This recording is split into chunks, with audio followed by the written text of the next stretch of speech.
Hallelujah. Hallelujah. Praise the Lord. Praise the Lord. Hallelujah. Hallelujah. Hallelujah. Hallelujah. యేసువా వందనం, యేసువా వందనం, యేసువా స్తోత్రం, యేసువా స్తోత్రం, తండ్రి వందనం, తండ్రి వందనం, తండ్రి స్తోత్రం, తండ్రి స్తోత్రం, ఆత్మదేవా వందనం, ఆత్మదేవా వందనం, ఆత్మదేవా స్తోత్రం, ఆత్మదేవా స్తోత్రం, త్రియేక దేవా వందనం, త్రియేక దేవా వందనం, త్రియేక దేవా స్తోత్రం. త్రియేక దేవా స్తోత్రం. హల్లెలూయా. Hallelujah. Praise the Lord. Praise the Lord. Hallelujah. Hallelujah. Praise the Lord. Praise the Lord. మాకు తోడుగా ఉండే దేవా వందనం, మాకు తోడుగా ఉండే దేవా వందనం, మాకు తోడుండే దేవా స్తోత్రం, మాకు తోడుండే దేవా స్తోత్రం. ఇమ్మానుయేలు దేవుడా వందనం, ఇమ్మానుయేలు దేవుడా వందనం, ఇమ్మానుయేలు దేవుడా స్తోత్రం, ఇమ్మానుయేలు దేవుడా స్తోత్రం. భయపడకుడని పలికిన దేవా వందనం, భయపడకుడని పలికిన దేవా వందనం, భయపడకుడని పలికిన దేవా స్తోత్రం, భయపడకుడని పలికిన దేవా స్తోత్రం. స్వస్థపరచువాడా వందనం, స్వస్థపరచువాడా వందనం, స్వస్థపరచువాడా స్తోత్రం. స్వస్థపరచువాడా స్తోత్రం. హల్లెలూయా. హల్లెలూయా. Praise the Lord. Praise the Lord. హల్లెలూయా. హల్లెలూయా. హల్లెలూయా. హల్లెలూయా. హల్లెలూయా. హల్లెలూయా. మత్తయి శుభవార్త 10వ అధ్యాయం 1వ వచనం నుంచి చదువుకుందాం. యేసు తన 12 శిష్యులను యేసు తన 12 శిష్యులను చెంతకు పిలిచి దుష్ట ఆత్మలను దుష్టాత్మలను పారద్రోలుటకు, సకల వ్యాధి బాధలను సకల వ్యాధి బాధలను పోగొట్టుటకు వారికి అధికారం ఇచ్చను. ప్రియులారా, ఏమంటున్నాడు? దుష్టాత్మలను పారద్రోలమంటున్నాడు. దుష్టాత్మలు అంటే ఇక్కడ ఏమర్థమవుతుంది మనకి? ఈ లోకంలో ఉన్న చెడుని. దుష్టాత్మలు అంటే ఏంటండి? చెడు. ఎక్కడైతే అన్యాయం జరుగుతుందో, అక్రమం జరుగుతుందో దానికి ఎదిరించి నిలబడాలి. దుష్టాత్మల పారదోలటం అంటే ఇదే. దుష్టాత్మలంటే నల్లగా రంగేసుకొని, తెల్లగా కొమ్ములు పెట్టుకొని, తెల్ల పళ్ళతోటి ఇకిరించుకుంటూ నిలబడదో. దుష్టత్వము అనేది మన మధ్యలోని మనుషుల రూపంలో ఉంటుంది, మన మధ్యలోని వ్యక్తుల రూపంలో ఉంటుంది దుష్టత్వము. ప్రభు అంటున్నాడు, ఆ దుష్టత్వాన్ని, ఆ దుష్టాత్మల్ని పారద్రోలమంటున్నాడు. ఆ చెడును ఎదిరించి నిలబడమంటున్నాడు. కథోలిక శ్రీ సభ చెడుకు ఎదిరించి నిలబడేటువంటిది. స్టాన్ స్వామి ఒక జేసు సభ గురువు ఏం చేశాడంటే, ఆయన పేద ప్రజల పక్షాన నిలబడ్డాడు, పెత్తందారులను ఎదిరించి నిలబడ్డాడు. నిలబడేసరికి ఆయన మీద పెట్టకూడనటువంటి భయంకరమైన కేసులు పెట్టారు, చెరసాలలో వేశారు. వృద్ధాప్యంలో 80 సంవత్సరాలకు పైబడినటువంటి ఆ వ్యక్తి, ప్రియులరా, ఆ ఫాదర్ గారు ఏ పాపము చేయకుండానే చెరసాలలో ఆయన మ్రగ్గిపోయాడు. చివరికి ఆయన స్ట్రాంగ్ ఫుడ్, ఏమంటారు ఆ ఫుడ్ని, లిక్విడ్ ఫుడ్ కాకుండా సాలిడ్ ఫుడ్ అంటే అన్నం, రొట్టె, అది తినలేకపోతున్నాడు. తినలేకపోతుంటే ఆ యొక్క లిక్విడ్ ఫుడ్, ఆ రసం లాంటిది తాగలేకపోతుంటే ఒక స్ట్రా కావాలన్నారు. ఏంటిదండి? స్ట్రా కూడా ఇవ్వనన్నారు చెరసాలలో వాళ్ళు. వెళ్ళి సుప్రీంకోర్టుకి వెళ్ళి కేసు వేసి, ఒక స్ట్రా కోసం సుప్రీంకోర్టుకి వెళ్ళి కేసు వేసి స్ట్రా తెచ్చుకోవాల్సి వచ్చింది. అంటే ఎంత ద్వేషంతో జీవిస్తున్నారో చూడండి. ప్రభు ఏమంటున్నాడు? పిల్లరా, దుష్టాత్మను పారద్రోలండి, దుష్టత్వాన్ని పారద్రోలండి. ఎందుకు ఈ శ్రమలు? ప్రియులారా, మంచిని చేస్తే శ్రమలు ఎదురవుతాయి. యథార్థవాది లోక విరోధి. ఇది జరుగుతుంది ప్రియులారా. ఇదిగో తరువాత ప్రభు అంటున్నాడు, మత్తయి శుభవార్త 10వ అధ్యాయం 7వ వచనంలో, పరలోక రాజ్యము సమీపించిన దాన్ని ప్రకటించండి, వ్యాధిగ్రస్తులను స్వస్థపరచండి, మరణించిన వారిని జీవంతో లేపండి, కుష్టి వ్యాధిగ్రస్తులను శుద్ధులను గావింపుడు, దయ్యములను వెళ్ళగొట్టుడు, ఉచితముగా పొందితిరి, ఉచితముగా వసగుడు. నిజం మాట్లాడుకుందామా? నిజాలు మాట్లాడుకుందామా? ఏ కార్పొరేట్ హాస్పిటల్ ప్రియులారా ఈ రోజున పేదలకి మన సెయింట్ ఆన్స్ అమెరికన్ హాస్పిటల్ ఇచ్చిన తక్కువ రేటుకి వైద్యం చేస్తుందండి? నా ద్వారా, నేను వ్యక్తిగతంగా, నాకు తెలిసినటువంటి వారు, నేను ఒక మాట చెప్తే, ఫాదర్ గారండి బయట మాకు ₹1,00,000 అయ్యేది అమెరికన్ హాస్పిటల్లో 30,000లో అయిపోయిందండి, 20,000లో అయిపోయిందండి. ఎవరో కాదండి, మా నాన్న, నేను జర్మనీలో ఉన్న, నాకు తెలియదు అడ్మిట్ అయ్యాడని, సీరియస్ అయ్యి. ఇదేదో ఒక్క హాస్పిటల్ గురించి ప్రమోట్ చేయటం కాదు, ఒక్క ఉదాహరణ ఇస్తున్నానండి. అవునండి, మా నాన్న సీరియస్ అయ్యి అడ్మిట్ అయితే ఒక ప్రైవేట్ హాస్పిటల్లో అడ్మిట్ అయ్యాడు. రోజుకి 25,000. అదే వ్యక్తిని ఇది పెద్ద సీరియస్ కాదు, వీళ్ళందరూ ఉంటే డబ్బులు దోచుకుంటున్నారని సెయింట్ ఆన్స్ హాస్పిటల్ తీసుకెళ్తే రోజుకు 3,000 4,000 అయిపోయింది. ఈ రోజున మీరు మన హాస్పిటల్స్కి వెళ్ళండి, ఎవరు వస్తారు అక్కడికి? ధనవంతులు వస్తారా? ఎవరు వస్తారండి? అందరూ పేదలు వస్తారు. పేదలు అందరూ అక్కడ చూస్తే మీరు. ప్రియులారా, ఈ మంచిని చేస్తున్నాము కాబట్టి మంచిని చేస్తే లోకానికి గిట్టదో.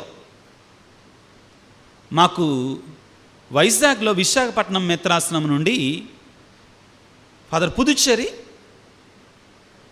ఆయన పేరు ఏందండి పూర్తి పేరు, సెమినరీలో ప్రొఫెసర్గా ఉండేవాడు. ఆయన ఒక మాట చెప్పాడు బ్రదర్లుగా ఉన్నప్పుడు, బ్రదర్స్ మీరు గుర్తుపెట్టుకోండి, మీరు మంచిని ఎంత ఎక్కువగా చేస్తే గురువులైన తర్వాత అంతగా రాళ్ళు మీ మీద వేస్తారు. ఏమేస్తారంటండి? రాళ్ళు మీ మీద వేస్తారు. మీరు నికరం అయిపోయండి, మీరు ఫిక్స్ అయిపోండి, ఇదే సత్యం, ఇదే జరగబోతుంది అని ఆయన చెప్పారు. ప్రియులారా, లోకములో మంచి చేసేటువంటి వాడి మీద రాళ్ళు మనకు ఎవరు కావాలి? లీడర్లో రౌడీలు కావాలి. చెప్పయ్యా, నిజం చెప్పు. ఎవరి వీడియోలు ఎక్కువ చూస్తామండి? మనం బూతులు తిట్టేటువంటి వాళ్ళ వీడియోలు చూస్తాం, మనం చెడ్డ మాటలు మాట్లాడే వాళ్ళ వీడియోలు ఎక్కువ చూస్తాం.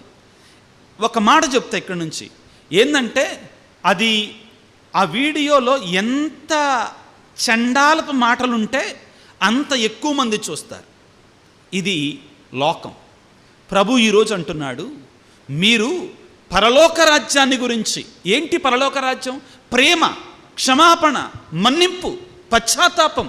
పాపాన్ని విడిచిపెట్టురా బాబు, చెడును విడిచిపెట్టురా బాబు, మంచిగా జీవించరా బాబు, చెడ్డ మాటలు మాట్లాడు మాకు, మంచి జీవితాన్ని జీవించరా బాబు. ఇది క్రీస్తు యొక్క ప్రేమ సామ్రాజ్యం.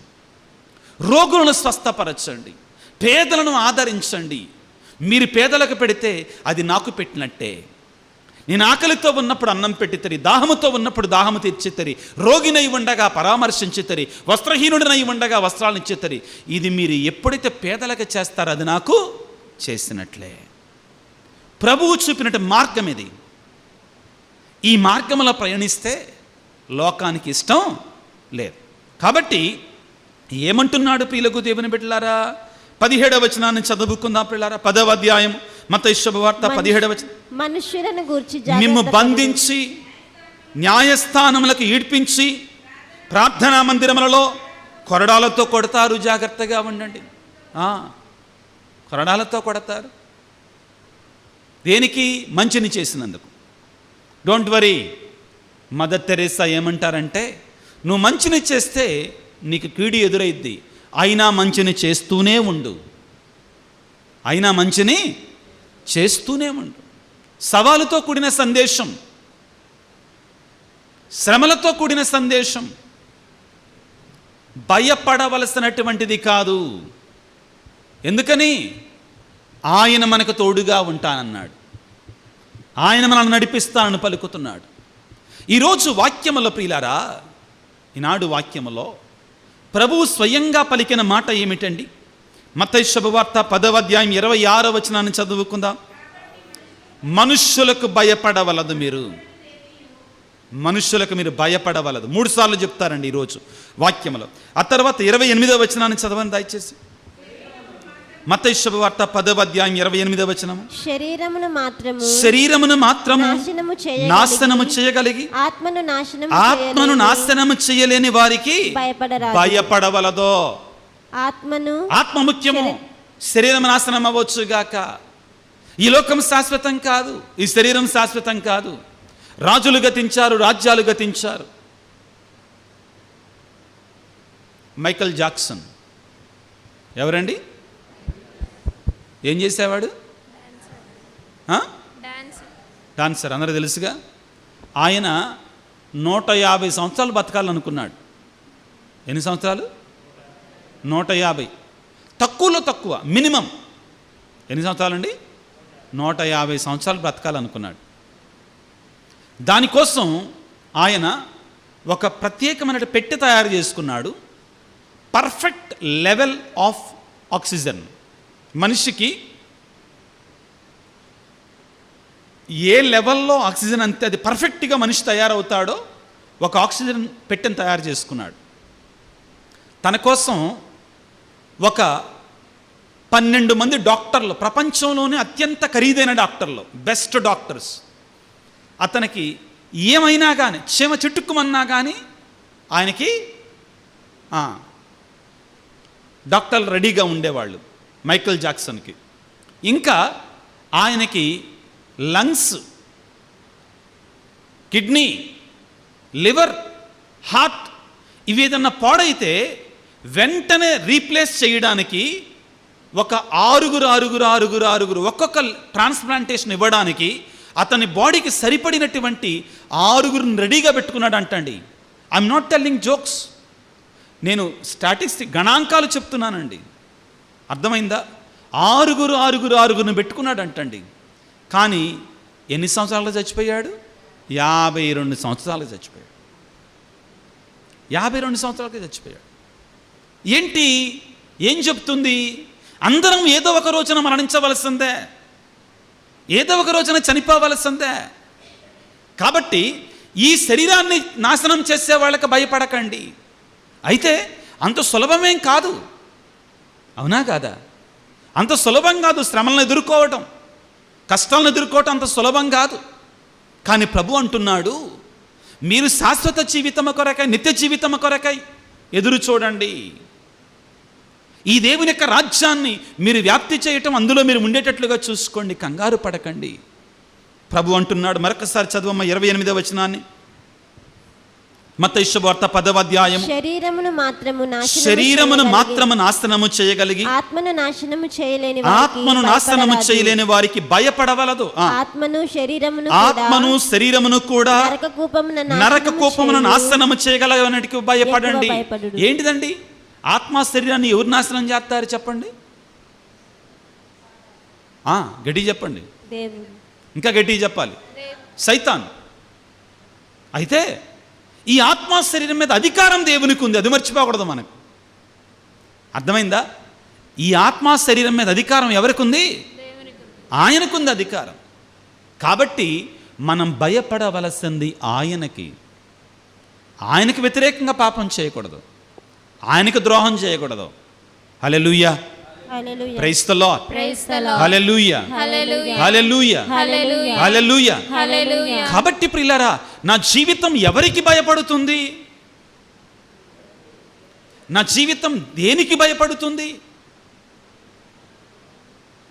నా జీవితం దేని కొరకే ఆరాటపడుతుంది? ఈ లోక జీవితం కొరకేనా?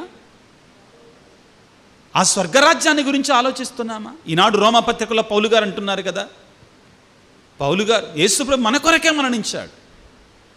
మనం పాపులముగా ఉన్నప్పుడే ఆయన కృపను బట్టి మనం రక్షించబడ్డాం కదా. ఆయన దగ్గరికి మనం వెళ్ళాలి, ఆయన మనల్ని దీవిస్తాడు, ఆయన వద్దకు మనం వెళ్ళాలి, ప్రార్థన చేసుకోవాలి. ప్రియులారా, ఇదిగో ప్రభువు చివరిసారిగా ఏమంటున్నాడు వినండి ప్రియులారా. మత్తయి శుభవార్త 10వ అధ్యాయం 30వ వచనాన్ని చదువుకుందాం.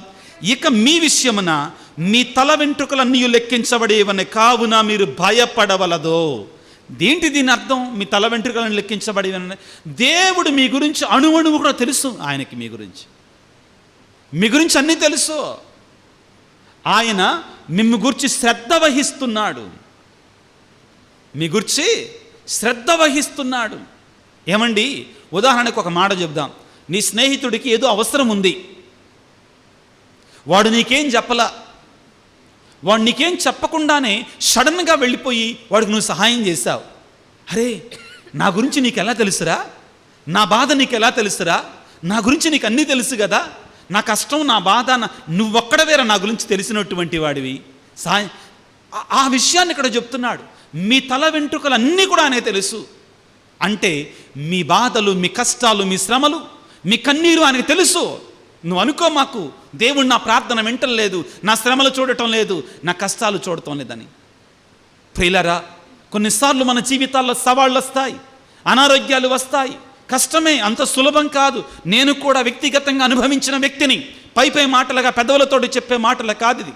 6 నెలల పాటు దేశం కాని దేశంలో ఆపరేషన్ అయి బెడ్ మీద పడుకొని ఉన్నటువంటి వాడిని నేను.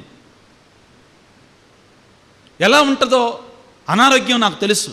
కానీ ప్రియులారా, నేను ఒక్క మాట మాత్రం చెప్పగలను, ఈ అనారోగ్యం నన్ను ప్రియులారా దేవునికి దగ్గర చేసిందే కానీ దేవుని నుంచి దూరం చేయలే. Hallelujah, praise the Lord, praise the Lord, praise the Lord. ఆ రోజుల్లో నేను ఎన్నడూ లేనంత దగ్గరగా ప్రార్థనలు గడిపాను, ఎన్నడూ లేనంత ఎక్కువగా దేవుని మీద ఆధారపడ్డాను.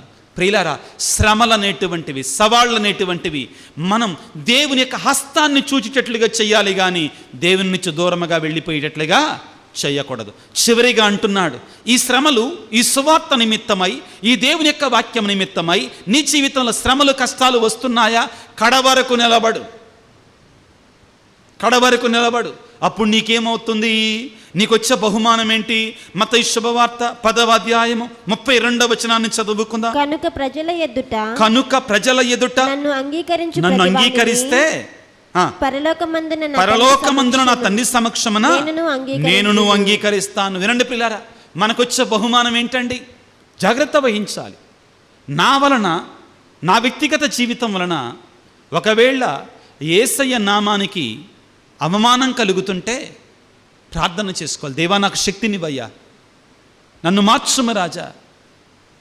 అవునండి, నాకు నేనుగా నీకు నీవు. ఒకవేళ లోపాలు ఉంటాయి కొన్నిసార్లు, సరిదిద్దుకోవాలి, పోరాడాలి. ఎఫెసీ పత్రికలో 6వ అధ్యాయంలో 11వ వచనం నుంచి మనం చదువుకుంటే ఏమని ఉంటుంది? ఒక పోరాటం గురించి మాట్లాడుతుంది. ఎక్కడ జరుగుద్ది ఈ పోరాటం? నున్నలో క్రికెట్ గ్రౌండ్ ఉంది కదా, అక్కడ జరుగుద్ది పోరాటం. యుద్ధక్షేత్రం ఏదండి? మన హృదయమే యుద్ధక్షేత్రం, మన మనసే. ఈ మెదట్లోనే యుద్ధం జరుగుతుంది. దేనికి? మంచికి చెడుకి మధ్యలో, దేవుని ఆత్మకి సైతాను ఆత్మకి మధ్యలో నువ్వు నిలబడాలి, యోధుడిగా నిలబడాలి, పాపాన్ని ఎదిరించాలి, సైతాను ఎదిరించాలి, దేవుని బిడ్డగా జీవించాలి. అప్పుడే నీవు దేవునికి సాక్ష్యం పలికేటువంటి వాడివిగా ఉంటావు. ఎక్కడికి వెళ్ళనక్కర్లా, నీ జీవితాన్ని సరిగా జీవిస్తే చాలు, పవిత్రంగా జీవిస్తే చాలు, చిన్న లోపాలు అధిగమిస్తే చాలు, నీవు కూడా దేవునికి సాక్ష్యం పలికేటువంటి వాడివిగా మారతావు. చెప్పాను కదా, మన శక్తి మనకు చాలదు, దేవుని యొక్క శక్తి మనకు కావాలి.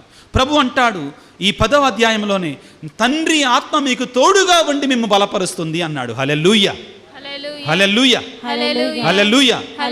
మీరు శ్రమలు పొందుతున్నప్పుడు, న్యాయస్థానాలకు ఈడ్చబడినప్పుడు మీరు ఏం మాట్లాడాలో కూడా ఆ తండ్రి ఆత్మ మీకు ఇస్తుంది అన్నాడు. ఆయన లేకుండా మనం ఏం చేయలేం. అంతే కదా తల్లి, అన్నమ్మ గారు? ఆ తండ్రి ఆత్మ మనల్ని నడిపించాలి, తండ్రి ఆత్మే మనకి బలాన్ని ఇవ్వాలి. ఆ ఆత్మలో మనం జీవిస్తే ఆత్మదేవుడు మనల్ని కంట్రోల్ చేసుకొని ఆయన శక్తినిస్తాడు. అటువంటి శక్తిని ముఖ్యంగా వేదహింసలు పొందుతున్న వారి కొరకే ప్రార్థన చేద్దాం. నైజీరియాలో, ఎక్కడండి? నైజీరియాలో భయంకరమైన వేదహింసలండి. అక్కడ బోకో హరాం, ఏంటిది? బోకో హరాం అనేటువంటి ముస్లిం సంస్థ ఒకటి ఉంది.